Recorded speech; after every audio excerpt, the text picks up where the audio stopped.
You're watching Inside the Americas, coming up. A new fight in the hot-button issue of abortion rights in the U.S. The Justice Department appeals a federal court ruling by a Texas judge ordering the Food and Drug Administration to revoke its approval of a popular abortion pill. Several states now saying they're going to stockpile the drug. Then Elon Musk is back in the headlines this week with lawsuits, media fights, and a secret plan to develop new AI after he said he wouldn't. Our tech editor Peter O'Brien will break it down for us on set. And a NASA mission to Mars is still at least 7 years away, but 4 volunteers will be getting a taste of life on the red planet by being locked into a simulated Mars habitat for a year. I'm Jeannie Godula. The U.S. Justice Department has appealed a Texas court ruling that would halt approval of a drug used in the most common method of abortion in the U.S., calling the decision extraordinary and unprecedented. If allowed to stand, the order issued last week by a U.S. district judge could restrict access to the abortion medication as early as Friday. That's a new blow to activists and providers less than 1 year after the reversal of Roe v. Wade dramatically curtailed access to abortions across the United States. Leo McGuinn explains. An appeal made by the U.S. Department of Justice on Monday against a ruling made last week by a Texas judge. A ruling which would halt the approval of the country's most widely available abortion pill, mifepristone. The Biden administration called the decision by Judge Matthew Kacsmaryk extraordinary and unprecedented. We are ready to fight. This is going to be a long fight. We understand this. We stand by FDA's approval of mifepristone. This is a pill that's been around for more than 20 years. I believe 22 years. It's been used in 60 countries. So of course, this is something that we approve and we stand by FDA. There is essentially no precedent for a lone judge overruling the FDA's medical decisions. And on Monday, pharmaceutical executives, including those from Pfizer and Biogen, signed a letter calling for a reversal of the controversial ruling. Elsewhere, the state of Massachusetts announced that they had purchased enough of the drug to last at least a year. A judge has made a politically motivated decision to override doctors, patients, and medical experts and block access to critical medications. Today, we collectively are saying loud and clear, not on our watch. Adding to the uncertainty is a separate ruling by a different federal judge in the state of Washington, who directed U.S. authorities not to make any changes that would restrict access to the drug. If the Department of Justice motion is successful, it would preserve mifepristone's approval until an appeal can be heard before the Fifth Circuit Court of Appeals. If not, access to the drug could be restricted as early as Friday. Now, lawsuits, fights with the media, and a secret plan to develop a powerful artificial intelligence. Yes, it is another week in Elon Musk's Twitter. Here to take us through all that is our technology editor, Peter O'Brien. Hi, Peter. Hi, Jeannie. So let's start with the news that Elon Musk has filled his shopping baskets with thousands of computer processors. 10,000 graphics cards, to be precise. It's part of a plan reported by the website Insider to build an artificial intelligence at Twitter. To speculate, if these are NVIDIA A100 GPUs, which are really the powerhouse of the artificial intelligence industry, well, they cost about €8,500 a pop. So he could be spending well over $80 million on these. And given the state of Twitter's finances, it's a big investment. In March, Elon Musk said that he'd be using AI to detect manipulation of public opinion on Twitter. But the report, plus another one by The Information, cite employees as saying that actually the ambition is greater than that. It's to build a rival to the AI that's taken the world by storm. That's, of course, ChatGPT. And he's poached top engineers from Alphabet's DeepMind to do it.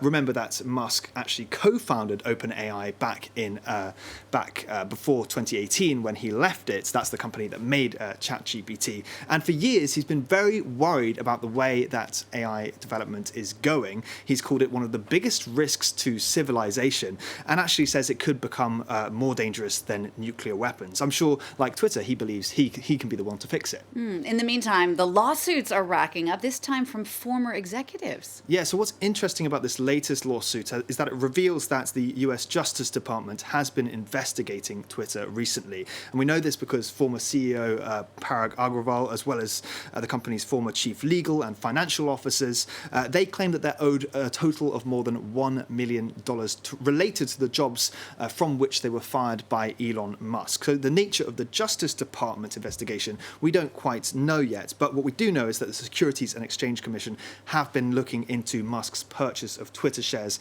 last year, and the Federal Trade Commission is looking into the company's privacy practices. But that's only where the legal woes start, because there's at least 9 other lawsuits relating to missed rent and unpaid bills since Musk took over. And also in Germany, Twitter could be facing millions of euros in fines over alleged hate speech breaches. And Peter, to wrap up, it's also been a hectic week for media organizations on Twitter. Yeah, that's right. In the latest act of, some say, censorship by the anti-censorship Musk, last week Twitter disabled the ability for users to retweet links to a rival blogging platform, Substack. This decision was reversed over the weekend after Musk claimed that it never actually happened. But it wasn't the only backtrack. Twitter also labelled the American radio network NPR as state-affiliated last week, and this week labelled the BBC as government-funded. NPR obviously protested, saying that actually, only 1% of their funding comes from the federal government, and it's now been changed to government-funded, but they still aren't tweeting out of protest. And Elon Musk amazingly accorded the BBC an hour-and-a-half interview this Tuesday. He claimed that they were going for accuracy with these labels put on media organisations, and that the BBCs would be changed to publicly funded from government funded. His tweeting since the interview has really revolved around how amused he is that the acronym BBC it shares an acronym with a common type of pornography. The man is 51 years old, Jeannie.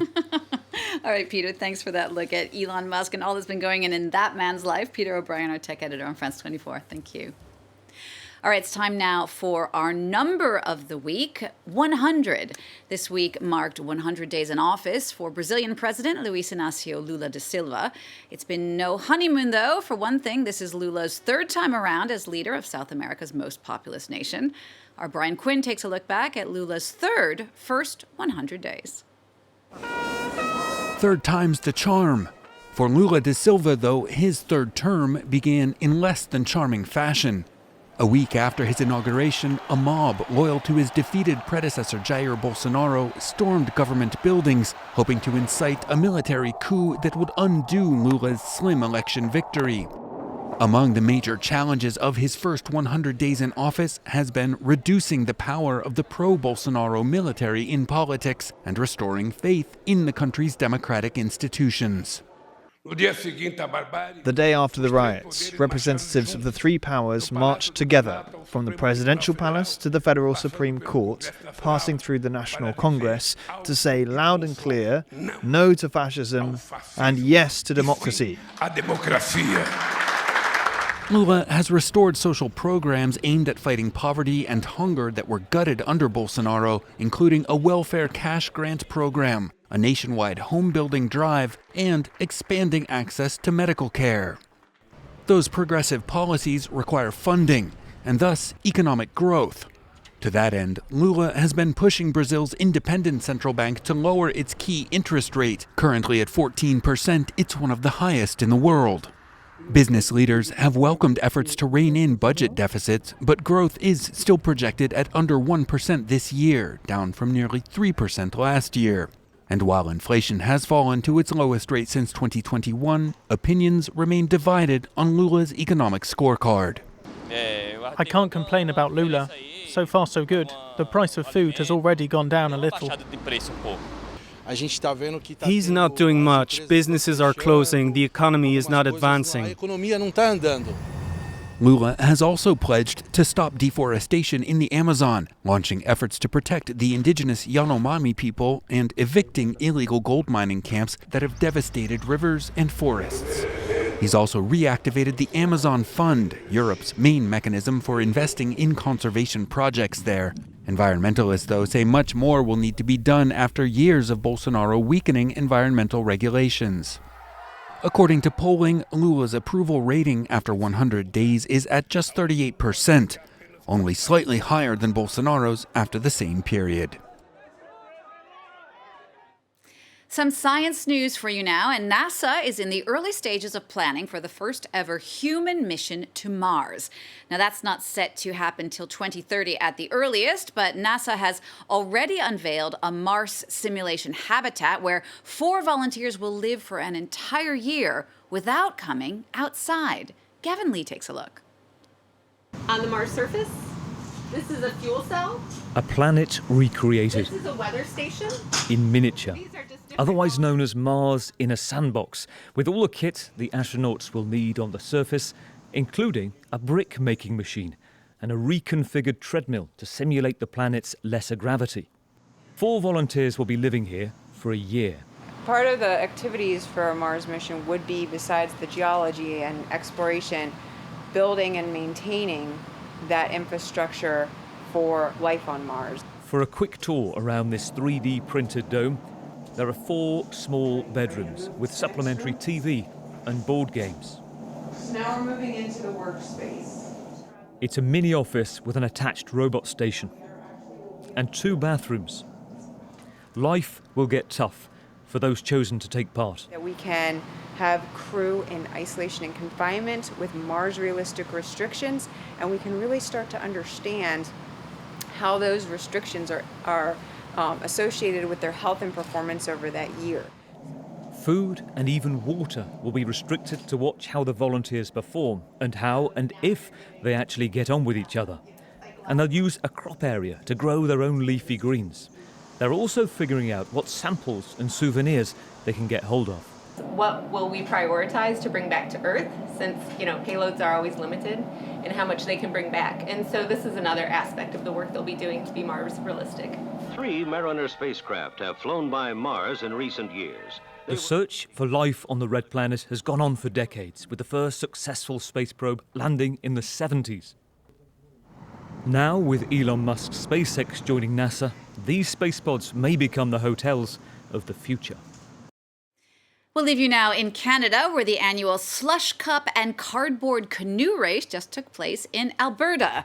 Dozens of daredevils participated in the bizarre competition where people make their own canoes out of cardboard and slide down a slope trying to reach and jump into a man-made pond at the end of the line. And all that in sub-zero temperatures, finished off with an ice-cold bath.